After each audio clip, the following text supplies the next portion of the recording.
तो आज पढ़ेंगे हम भारत के भूगोल और ये मोस्ट इम्पोर्टेंट है जीके जीएस ये भूगोल का।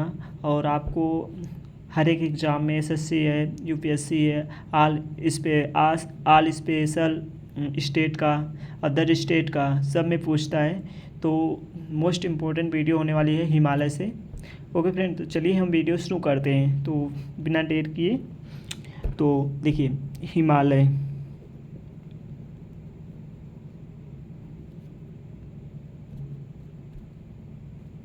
हिमालय हिमालय की औसत ऊंचाई औसत ऊंचाई हिमालय की औसत ऊंचाई 6000 मीटर है। और इसकी चोटियाँ 8000 से अधिक मीटर है। यह हिमालय युवा हिमालय इसकी हर समय इस बढ़ता ही जा रहा है। ये निरंतर बढ़ता जा रहा है, ग्रोथ होता जा रहा है। हिमालय जो है इसकी इसकी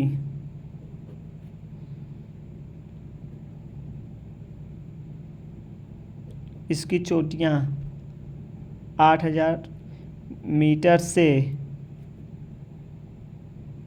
अधिक है। इसकी चोटियाँ कितनी? 8000 मीटर से अधिक है। चलिए अब हम हिमालय के प्रकार देख लेते हैं। कौन कितने हिमालय क्या है? ट्रांस हिमालय, बृहद हिमालय, मध्य हिमालय, शिवालिक हिमालय। तो हिमालय के 4 प्रकार होते हैं। तो हिमालय के कितने होते हैं? हिमालय के 4 प्रकार होते हैं। तो कौन कौन सा होते हैं? पहला ट्रांस हिमालय है। ट्रांस हिमालय, ट्रांस हिमालय, बृहद हिमालय,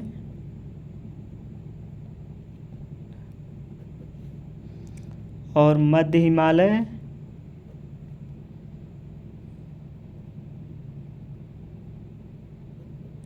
मध्य हिमालय, शिवालिक हिमालय।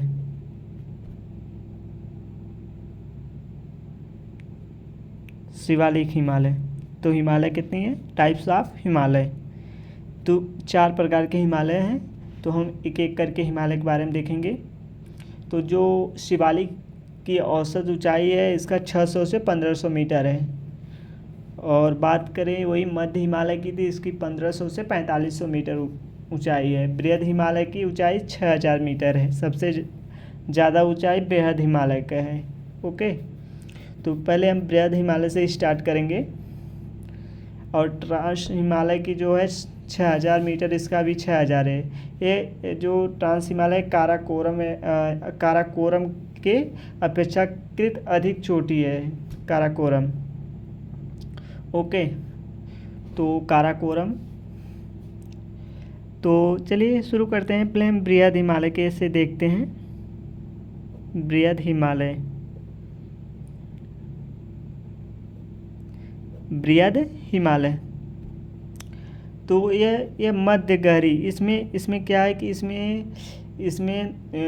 इसमें जो है एक नेपाल काठमांडू राजधानी है ना, इसकी राजधानी भी इस घाटी के अंदर है। और यहाँ जिसे ये बृहद हिमालय क्या है, इसमें हम जीवन यापन कर सकते हैं। और मध्य हिमालय में भी जीवन यापन कर सकते हैं। चलिए एक एक देखते हैं। तो बृहद हिमालय, तो बृहद हिमालय की जो औसत ऊंचाई है 6000 मीटर है। औसत ऊंचाई, तो औसत ऊंचाई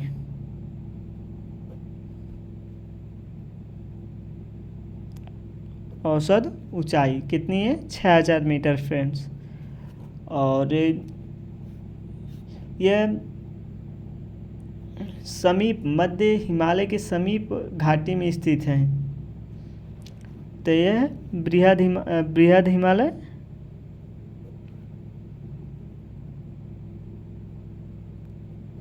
बृहद हिमालय,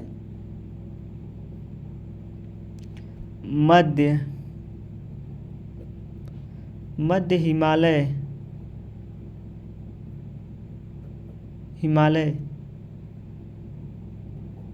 घाटी के समीप स्थित है, या बोले तो ये बृहद हिमालय मध्य हिमालय के घाटी के समीप स्थित है। ठीक, और इस बृहद हिमालय में हिमाचल प्रदेश और उत्तराखंड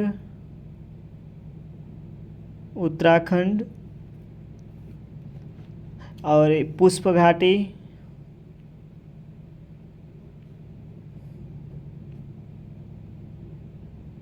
पुष्प घाटी नेपाल,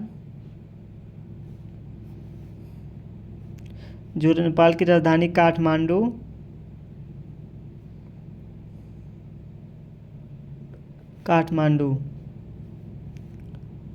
घाटी प्रमुख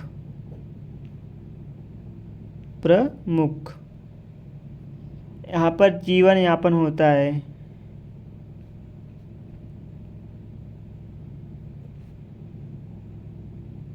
तो ये बृहद हिमालय में देखिए राज्य कौन कौन से हैं भारत के, तो हिमाचल प्रदेश है, उत्तराखंड है, पुष्प की घाटी है जो नेपाल, और काठमांडू की राजधानी है नेपाल ये स्थित है बृहद हिमालय में। और ये इस घाटी में हम जीवन यापन कर सकते हैं। और ये जम्मू कश्मीर की घाटी है, जम्मू कश्मीर की घाटी स्थित है वहीं।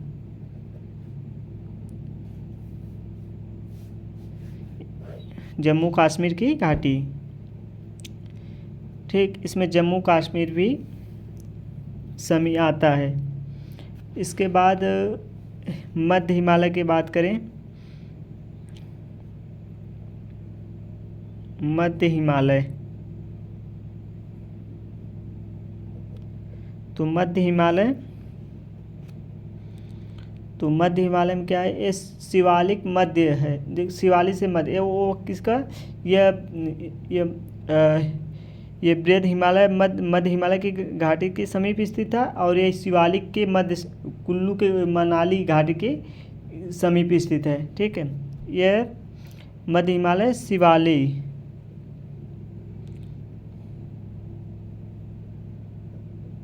शिवालिक के मध्य कुल्लू मनाली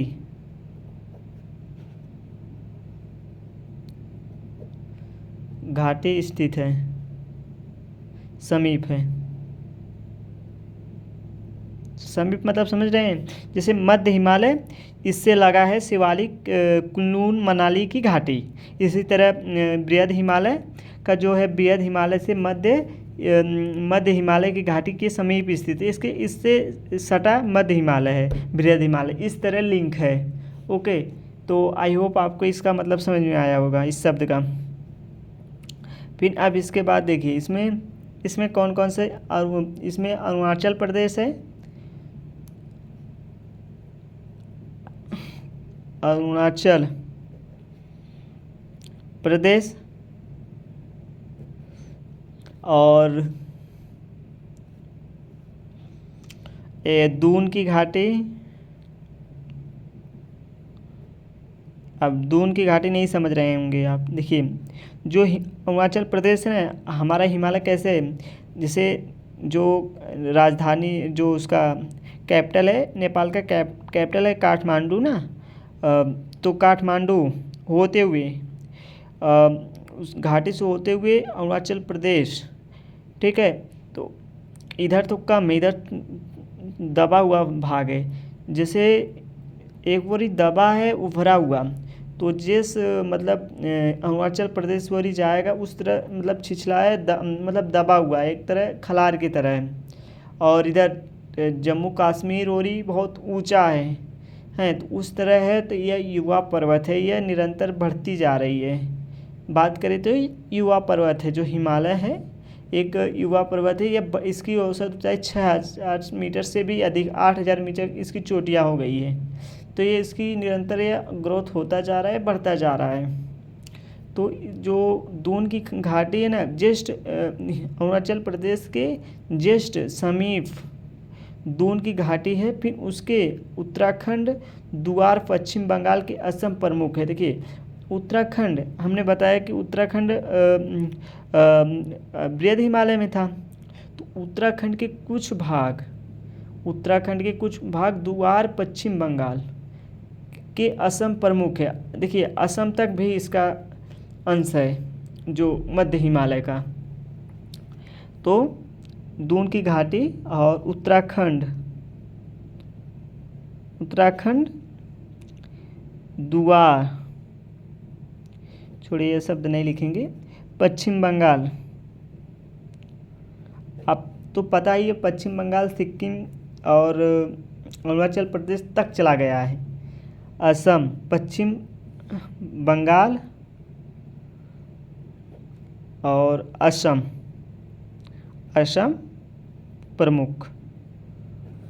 प्रमुख। तो जो मध्य हिमालय है यह क्या है कि यह शिवालिक के मध्य कुल्लू मनाली घाटी से इस समीप अरुणाचल प्रदेश और के दून की घाटी होते हुए उत्तराखंड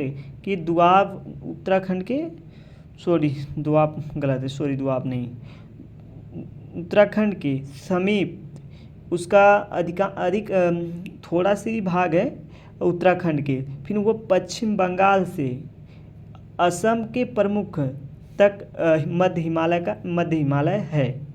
आई होप आपको ये समझ में आया होगा कि मध्य, और शिवालिक के मध्य कुल्लू मनाली घाटी के समीप है। यह शिवालिक से लिंक है मध्य हिमालय। ओके। और जो अब ट्रांस हिमालय की बात करें, अब हम बात करें ट्रांस हिमालय।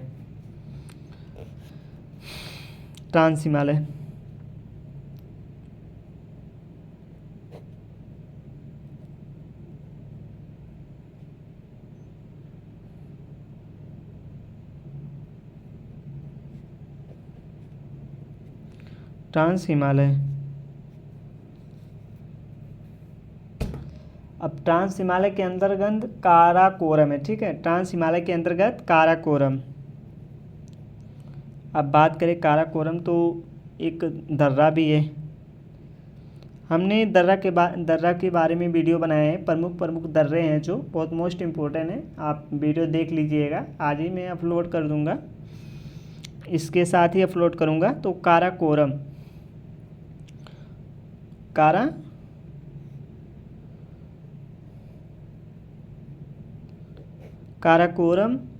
लद्दाख,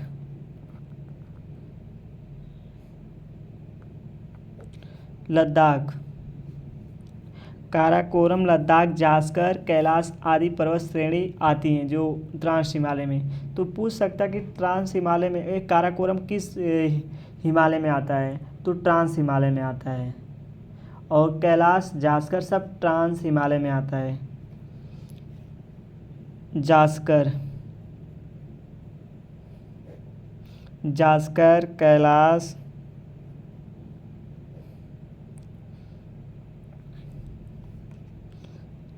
आदि पर्वत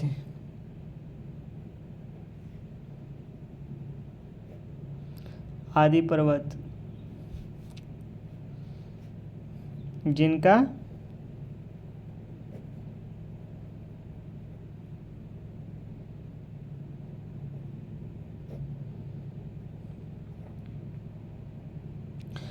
निर्माण ट्रांस हिमालय से है। ठीक,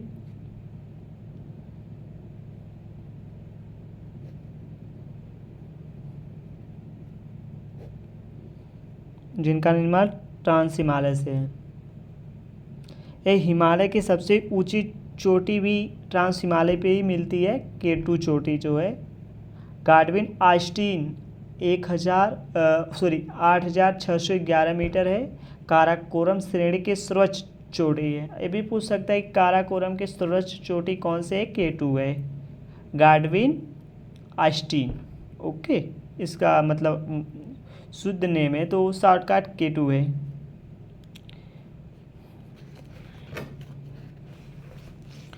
तो ट्रांस हिमालय के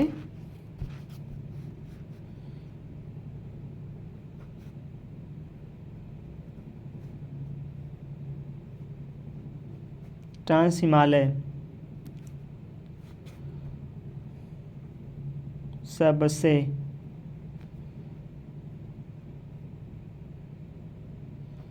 ऊंची चोटी,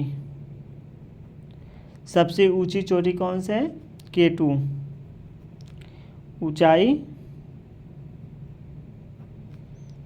8,611 मीटर। और एक काराकोरम की सर्वोच्च चोटी है।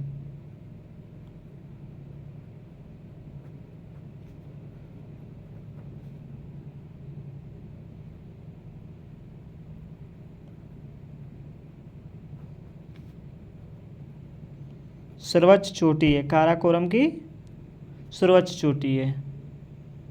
ये भारत की सबसे ऊंची चोटी बोले तो।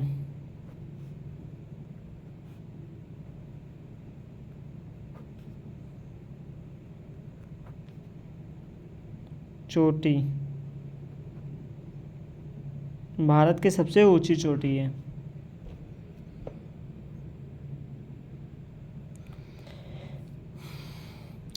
और ये विश्व की सबसे तीव्र ढाल वाली चोटी बोले तो ये भी है। इसको ये भी लिखिए, विश्व की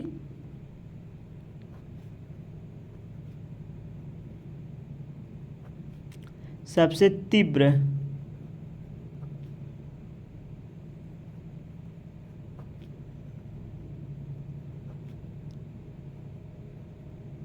चोटी है, विश्व की सबसे तीव्र ढाल वाली चोटी है।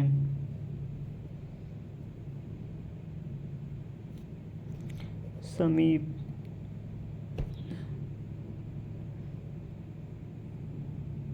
अब बात करें काराकोरम। अब पूछ सकता है कि काराकोरम हिमालय के देखिए, काराकोरम हिमालय के उत्तर पूर्वी हिमालय में स्थित है। यह उत्पत्ति है मुख्य हिमालय से है। यह अल्पाइन भू संचालन की औसत ऊंचाई जिसकी काराकोरम 6,000 मीटर है। और सर्वोच्च चोटी माउंटेन K2 है, हम K2 बोलते हैं। भारत की सर्वोच्च चोटी है। ये काराकोरम के क्षेत्र में है। ये सियाचिन, आप समझ सकते हैं सियाचिन। अभी आप 2023 में देखें, सियाचिन में एक आर्मी का जवान था, उसकी आग लगने की वजह से वो क्या उसका देहांत हो गया है। सियाचिन हिमनद स्थित है, जो काराकोरम में ही सियाचिन है। ठीक, तो काराकोरम में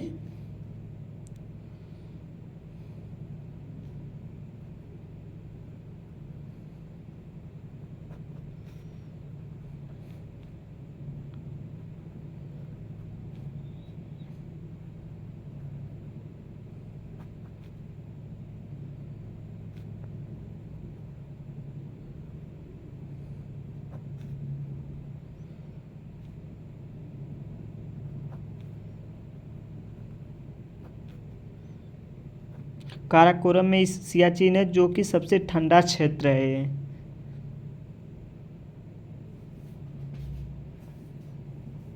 यह सियाचिन क्या है कि भारत और पाकिस्तान के विवादास्पद बिंदु है। तो सियाचिन भारत और पाकिस्तान के लेके विवाद है। और चीन भी इसका जो विवाद करना है सियाचिन के लेके, चीन भी।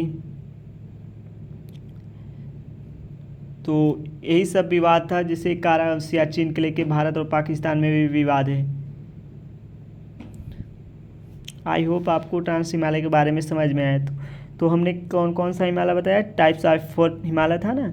बृहद हिमालय के बारे में बताया, मध्य हिमालय के बारे में बताया, ट्रांस हिमालय के बारे में बताया, और एक शिवालिक हिमालय रह गया है ना। तो देखिए, शिवालिक हिमालय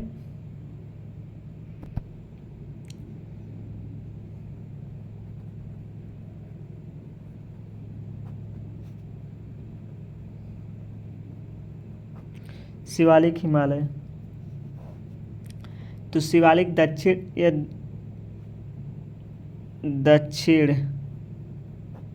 दक्षिण में स्थित है। इसकी ऊंचाई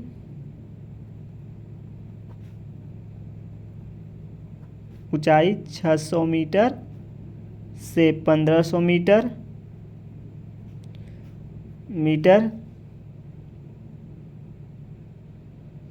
है और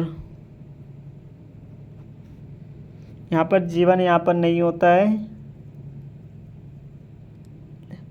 और ये जस्ट आप कभी हिमालय के चित्र देखे होंगे ना, जैसे हिमालय में क्या है, जैसे ढलान की तरफ फिर ऊंचा है, जैसे कोई चीज़ देखिए इस तरह हिमालय का श्रृंखला है।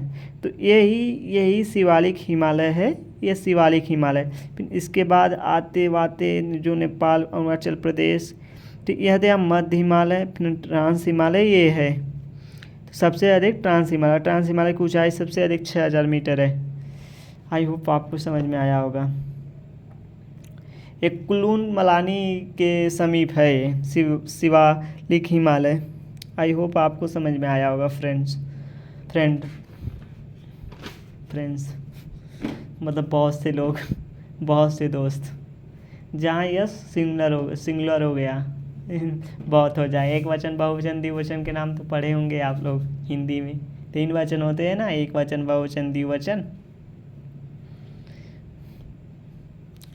अब बात करें लद्दाख हिमालय। अब जो भारत का एक लद्दाख है, जो लद्दाख तो पहाड़ी से घिरा हुआ है। अब बात करें जो बृहद हिमालय, जो हिमाचल प्रदेश है, ये ठंडा प्रदेश है वहाँ पर। तो यहाँ पर सेब होता है। आप कभी सेब खाते होंगे तो कभी सेब के ऊपर चित्ता वो नहीं होता है, दाग हो जाता है। वो किसका दाग रहता है? वहाँ के बर्फ़ गिरे रहते हैं सेब पे, उसी से दाग हो जाता है। अब बात करें जास्कर श्रेणी। पहले हम जो लद्दाख में देखिए, लद्दाख में कुछ नहीं है। लद्दाख सरच चोटी है, कुरुनल मंदाल है। और लद्दाख हिमाचल कई नदियों का उद्गम स्थल। जो लद्दाख की श्रेणी है जो ना, लद्दाख हिमाचल है, वहाँ से कई नदियाँ देखिए। जो आप सिंधु नदी की बात करें, जो सिंधु नदी जब तिब्बत से निकलती है तो लद्दाख होते हुए, पहले जम्मू कश्मीर का ज़िला लद्दाख होता था। अब तो राज्य हो गया है कि जो इसकी राजधानी लेह हो गई है। तो पहले जम्मू कश्मीर जो था, तो जम्मू कश्मीर की राजधानी जम्मू कश्मीर का ज़िला एक लद्दाख होता था। जो सिंधु नदी है, लद्दाख से होते फिर वो पाकिस्तान में इंटर कर जाती है। सिर्फ और सिर्फ लद्दाख, और लद्दाख में सिंधु नदी की सहायक नदियाँ हैं। तो वो हमें वो याद नहीं आ रहा, हम पढ़ा दिए हैं शायद। जंजार है और एक कंकवार करके है, 3 नदियाँ हैं, ठीक है, सहायक नदियाँ हैं। तो आप देख लीजिएगा वीडियो हैं, तो उससे आपको पता, कभी पूछ सकता है कि सिंधु की सहायक नदियाँ भारत में कौन कौन सी हैं। और क्वेश्चन कहीं भी किसी वक्त पूछ सकता है, क्योंकि मोस्ट इम्पोर्टेंट क्वेश्चन। ये सब तो जानते हैं कि 4 सहायक नदियाँ हैं सिंधु नदी की, वो तो फेमस है ना। पर भारत में सिंधु नदी की सहायक नदियाँ कौन है? वो तो मिठानकोट में मिली है ना। तो मिठानकोट कहाँ है? तो पाकिस्तान में है मिठानकोट। उसको मिठानकोट पाकिस्तान में है। और हमने क्या बताया? हाँ, मिठानकोट पाकिस्तान में है। पर यह भारत में पूछ सकता है कि भारत में जो तिब्बत से होते हुए लद्दाख होते हुए, लद्दाख पहले जम्मू कश्मीर का ज़िला होता था लद्दाख ज़िले से होते हुए फिर वह पाकिस्तान में चली जाती है। पाकिस्तान से होते हुए मिठानकोट मिलते हुए ये 4 नदियाँ मिलती हैं, फिर वह अरब सागर में जा गिर जाती है। ओके, आई होप आपको समझ में आया होगा। अब बात करें हिमनदी। देखिए, इसमें कुछ ज़्यादा नहीं है। इसमें माउंटेन एवरेस्ट के बारे में, तो माउंटेन एवरेस्ट की ऊंचाई तो हमें पता ही होगा कि 8885 मीटर है। बात करें हुई कंचनजंगा की, तो 8558 मीटर है। और अब हम बात करेंगे कुछ हिम श्रेणी के बारे में। अब बात करें हिमालय की श्रेणी,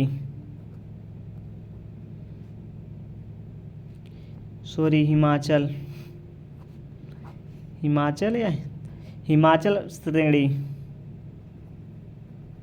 हिमाचल श्रेणी अर्थात लघु श्रेणी।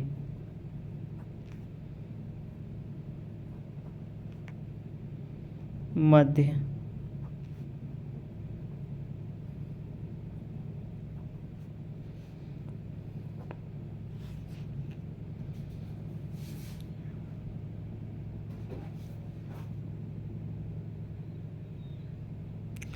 इसकी ऊंचाई 80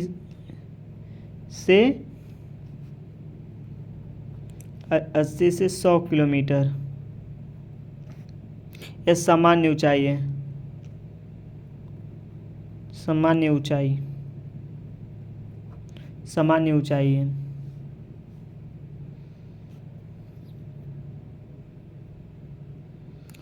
और जो धौलाधार, मसूरी, नागदेव एवं महाभारत की श्रेणियाँ इस पर्वत में स्थित है, जो हिमाचल श्रेणी में। तो हालांकि ये सब क्वेश्चन आपको नहीं पूछेगा, बाय द वे यूपीएससी में पूछ सकता है। तो ये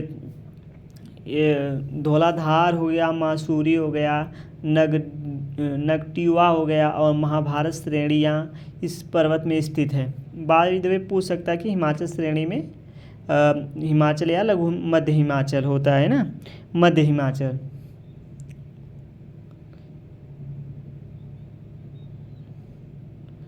हाँ नहीं, इसमें जो हिमाचल का ना, हिमाचल श्रेणी और एक लघु या मध्य हिमालय श्रेणी होगा। हाँ, हिमालय हमने लिखा ही, हिमालय हिमाचल बोला। हाँ, ये हिमाचल की श्रेणी और अर्थात लघु मध्य हिमालय है। मध्य हिमालय है जो इनकी औसत चौड़ाई है जो 80 से 100 किलोमीटर है, और सामान्य ऊंचाई जो है 3500 से 4500 मीटर है। इसकी सामान्य ऊंचाई है, ये तो किलोमीटर की सामान्य इसकी चौड़ाई है, और इसकी जो सामान्य ऊंचाई है ये तो सामान्य चौड़ाई, और इसकी ऊंचाई बहुत है, ऊंचाई 3500 से 4500 किलोमीटर, नहीं मीटर, किलोमीटर बहुत ज़्यादा हो जाएगी तो मीटर है। 3500 से, ये चौड़ाई है 80 से 100 किलोमीटर हिमाचल श्रेणी से अर्थात लघु हिमालय तक। ये कौन कौन से, तो ये धौलाधार और मासूरी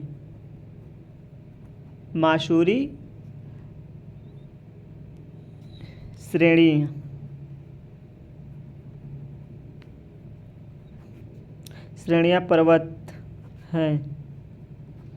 आई होप आपको समझ में, इस क्वेश्चन में थोड़ा मेरे को दिक्कत हो रहा था बताने में, पर इसको मैंने सही बताया हूँ। हिमाचल श्रेणी अर्थात लघु मध्य हिमालय जो 80 से 100 किलोमीटर समान चौड़ाई है, इसकी ऊंचाई 3500 से 4500 मीटर है। धौलाधार मसूरी श्रेणियाँ पर्वत हैं इसमें।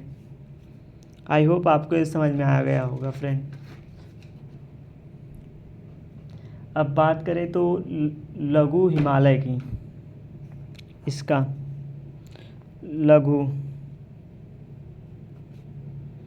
लघु हिमालय। तो लघु हिमालय में क्या है कि लघु हिमालय ये पर्यटक के लिए, जैसे यहाँ पर हमने घूमने के लिए बहुत अच्छा मतलब जगह है, पर्यटक स्थलों के लिए यह बहुत विख्यात है। यहाँ शिमला है, कुल्लू, मनाली है, मसूरी है, दार्जिलिंग आदि हैं लघु हिमालय में। तो पूछ सकता है कि दार्जिलिंग कौन से हिमालय में है, तो लघु हिमालय में है। तो दार्जिलिंग,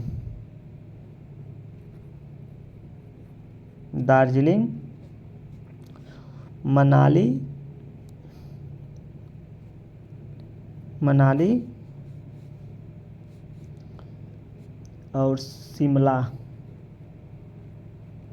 शिमला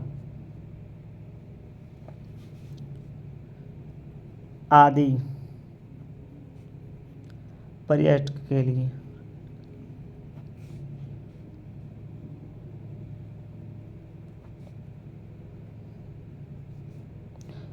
पर्यटक के लिए ये स्थलों बहुत मतलब विख्यात है, बोले तो बहुत अच्छा है घूमने के लिए। शिमला हो गया, और क्या बोला, दार्जिलिंग हो गया, कुल्लू हो गया, शिमला हो गया, मसूरी हो गया, मनाली हो गया। तो ये सब क्या है, ये मतलब यहाँ पर्यटक के लिए स्थल अच्छे हैं। अब बात करें वही तो कश्मीर व पंजाब हिमालय।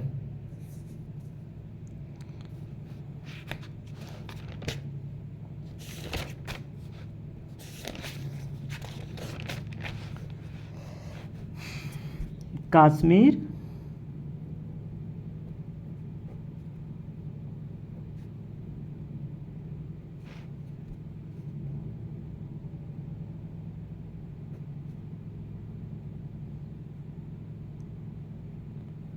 कश्मीर व पंजाब हिमालय, कश्मीर पंजाब हिमालय।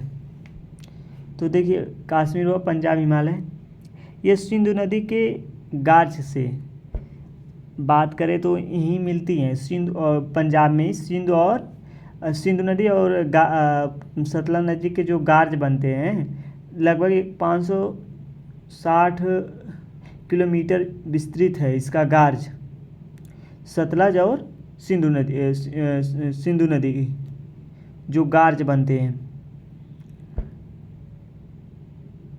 हाँ गार्ज बनते हैं, लगभग 560 किलोमीटर तक विस्तृत है। यह हिमालय के सर्वोच्च चौड़ाई से इस भाग में पाई जाती है। देखिए ये पूछ सकता है कि सबसे ज़्यादा गार्ज कौन से राज्य में बनते हैं भारत के, तो कश्मीर या पंजाब हिमालय के समीप गार्ज बनते हैं। ये सिंधु नदी के गार्ज से सतलज नदी के गार्ज तक लगभग 560 किलो। देखिए आप ये समझ सकते हैं, जो कश्मीर हमने बताया ना, कश्मीर में सिंधु नदी तिब्बत से एंटर होते हुए, तिब्बत से जब आती है तो कश्मीर में होते हुए पंजाब चली जाती है। और सॉरी क्या बोले, मिठानकोट, हाँ पाकिस्तान में इंटर करती है। मिठानकोट से सतलज नदी, झेला, चेनाब हो गया है, ये सब नदियाँ जाके वहाँ मिल जाती हैं। तो यह सबसे बड़ा गार्ज कहाँ बनता है, तो ये कश्मीर और पंजाब हिमालय के समीप बनता है। तो आई होप एक क्वेश्चन बन सकता है आपका।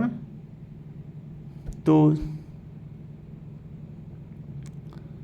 सबसे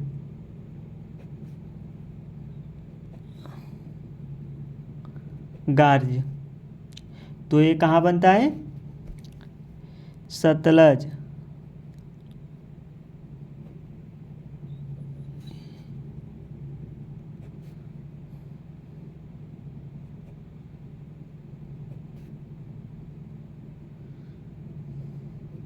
समीप बनता है और ये पंजाब, पहले कश्मीर पंजाब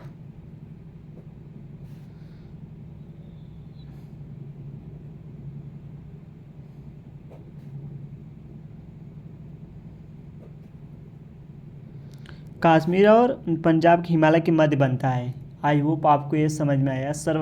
सर्वाधिक चौड़ाई इस भाग में पाई जाती है।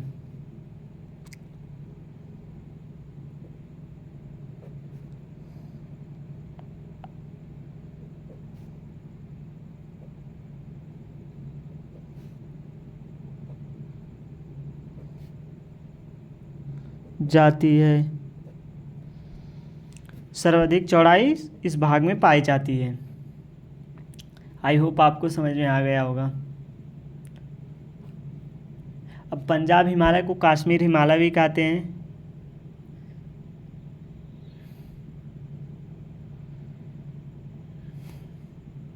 पंजाब हिमालय को कश्मीर हिमालय कहते हैं।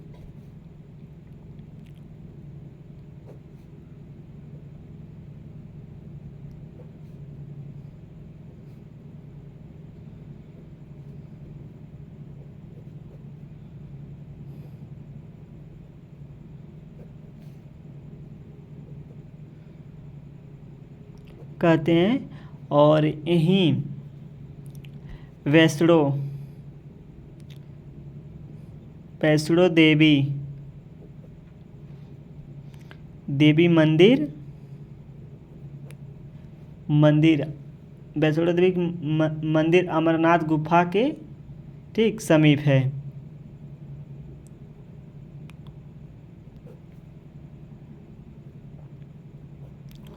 गुफा के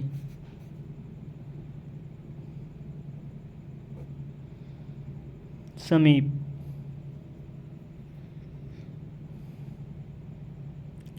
यह समीप यह पंजाब हिमालय के अंतर्गत स्थित है। हिमालय के अंतर्गत हमने पंजाब हिमालय को कश्मीर हिमालय कहते हैं, भी कहते हैं। यह वैष्णो देवी मंदिर अमरनाथ गुफा के समीप स्थित है।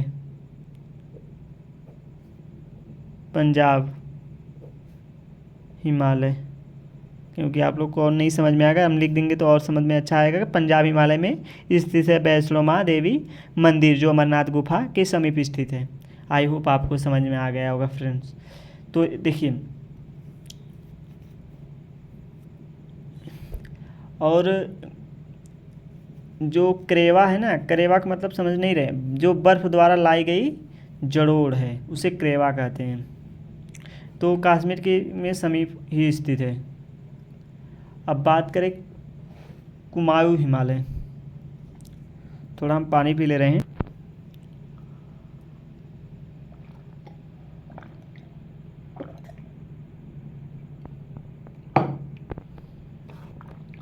तो कुमायूं हिमालय,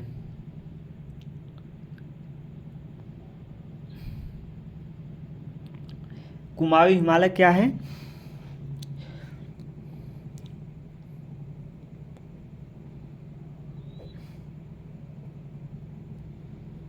कुमायूं हिमालय देखिए, यह सतलज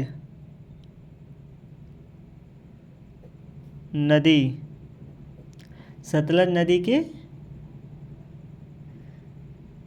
के समीप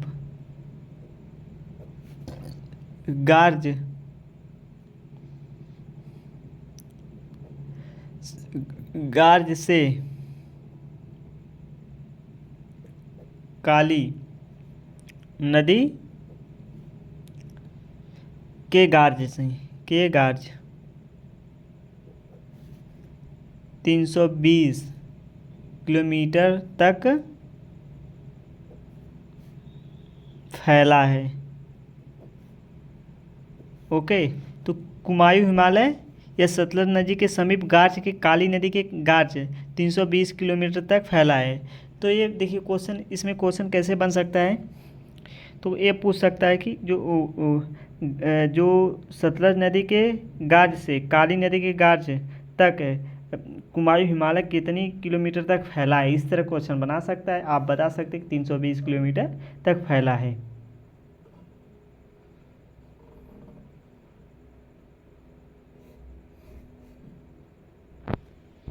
अगर हम ये अनुमान लगा सकते हैं कि नहीं, बाय द वे हम सोच सकते हैं कि जो उत्तराखंड है ना हमारा, जो उत्तर प्रदेश से अलग हुआ, उत्तराखंड 2000 में ही वो अलग हुआ है ना।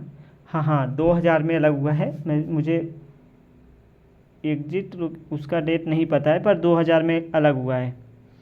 तो जो उत्तराखंड हिमालय जब उत्तर प्रदेश 2000 में अलग हुआ, तो क्या है कि जब हम ये अनुमान लगा सकते हैं कि प्राचीन में, कि यह जो प्राचीन में बहुत पहले जब हिमालय का कैसे कैसे विकास हुआ, प्लेटो हैं, हम आगे बताएंगे। इसके पहले की एक वीडियो बनाए हैं ना, तो उसमें हम प्लेट कौन कौन से हैं, मेडागास्कर, अरे बहुत बनाए हैं, इसके पहले देख लीजिएगा। जियोग्राफी का हमने पूरा संपूर्ण जो एनसीईआरटी का बेसिक से एडवांस तक ले, ताकि आपको कोई दिक्कत ना हो। जो आप स्टेट एग्ज़ाम दें तो उससे कोई दिक्कत ना हो आपको, क्योंकि स्टेट में यही सब पूछवा ही करता है, ज़्यादा एडवांस नहीं पूछेगा। बहुत करेगा तो इसी में से थोड़ा बहुत कोडिंग करके पूछ देगा। वो बहुत हाई लेवल का क्वेश्चन नहीं, बहुत लास्ट तक ही होता है कि हाई लेवल का क्वेश्चन बना दे मेरे हिसाब से।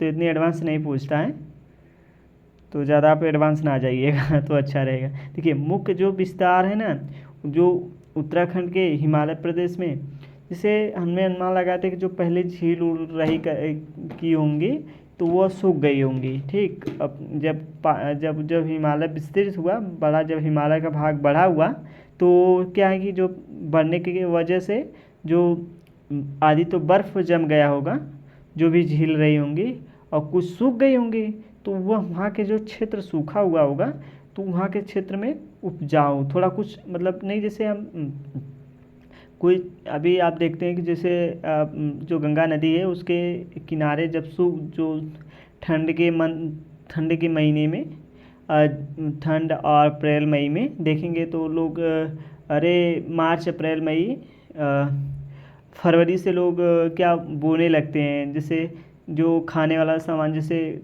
तरबूजा है, खरबूजा है, सब बोने लगते हैं।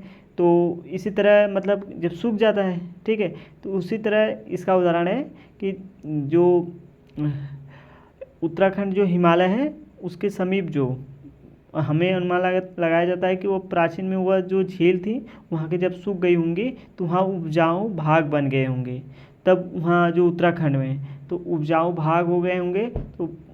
तो वही नहीं होता है, स्टेप वो वहीं से आता है ना, उत्तराखंड से ही आता है ना, तो उपजाऊ भाग हो गए होंगे। तो आज के डेट में देखिए ना, वहीं से मतलब फल उलाते हैं। आई होप आपको समझ में आया होगा फ्रेंड्स। तो फिर देखिए अब बात करें अब गंगा के, तो अब हम इसके बाद नदियों की बात करेंगे। तो कुछ थोड़ा बहुत हम बता दे रहे हैं। देखिए असम हिमालय थोड़ा सा बता दे रहे हैं, हम अगले बाद में चर्चा करेंगे। बृहद हिमालय के प्रमुख ऊंची चोटियां के बारे में भी बता दें। देखिए बृहद हिमालय जो है ना, प्रमुख ऊंची चोटियां जो है नेपाल के हिमालय के अंतर्गत आती हैं, जिनका पश्चिमी से पूर्व की ओर है। जो क्रय इसका प्रकार जैसे धौलागिरी, अन्नपूर्णा, एवरेस्ट, मालू, कंचनजंगा, इससे इसका क्रमबद्ध है। यह सब नेपाल के अंतर्गत आती हैं, बृहद हिमालय। ठीक है, अब बृहद हिमालय देखिए हमने बताया ना हमने क्या बताया, जो काठमांडू है ना, नेपाल की राजधानी है काठमांडू। ठीक, तो काठमांडू बृहद हिमालय में आता है, हिमाचल प्रदेश भी बृहद हिमालय में आता है, और वहाँ जीवन यापन अच्छा हो जाता है वहाँ के घाटी में। तो वहाँ के घाटी में कुछ जीवन यापन होता है। ठीक है, तो बहुत पहले की मतलब जब अलग हुआ होगा, प्लेटो अलग हुई होंगी। ठीक, आई होप आपको समझ में आया होगा फ्रेंड्स। तो क्या हम लिखें, नहीं तो बृहद हिमालय की जो प्रमुख ऊंची चोटियां के बारे में बता दे रहे हैं, क्लियर हो जाए आपको।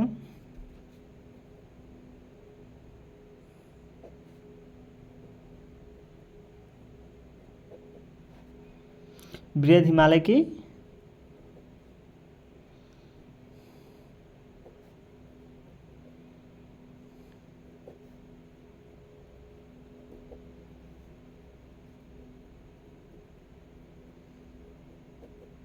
ऊंची चोटियां ज़्यादातर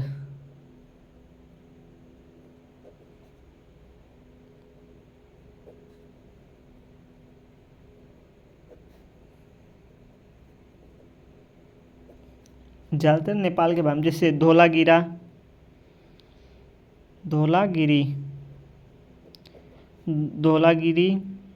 फिर इसके बाद अन्नपूर्णा,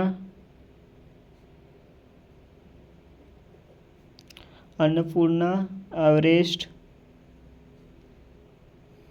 मसाला वाला एवरेस्ट मत समझ जाइएगा, एवरेस्ट, मकालू, फिर कंचनजंगा भारत में है, अधिकांश भाग भारत में है, मतलब इसी के समीप फैली है बोले तो। कंचनजंगा तो भारत में है, माउंटेन एवरेस्ट नेपाल में है। जैसे क्या ना कि जो बृहद हिमालय है, तो बृहद हिमालय कुछ भाग नेपाल में है और कुछ भाग जो है भारत में है। ठीक है, तो उसी के इर्द गिर्द में ये सब जो ये सब क्या बोला जाता है, ये पहाड़ियाँ हैं। ठीक है, एवरेस्ट है, धौलागिरी पर्वत है, पहाड़ी है, मतलब यही सब है इसके। जैसे जो बृहद हिमालय के समीप है, ये समझिएगा कि बृहद हिमालय के समीप है। बृहद हिमालय में जो हिमाचल प्रदेश है हमने बताया हूँ, तो उसी के समीप ये सब है। Okay friends,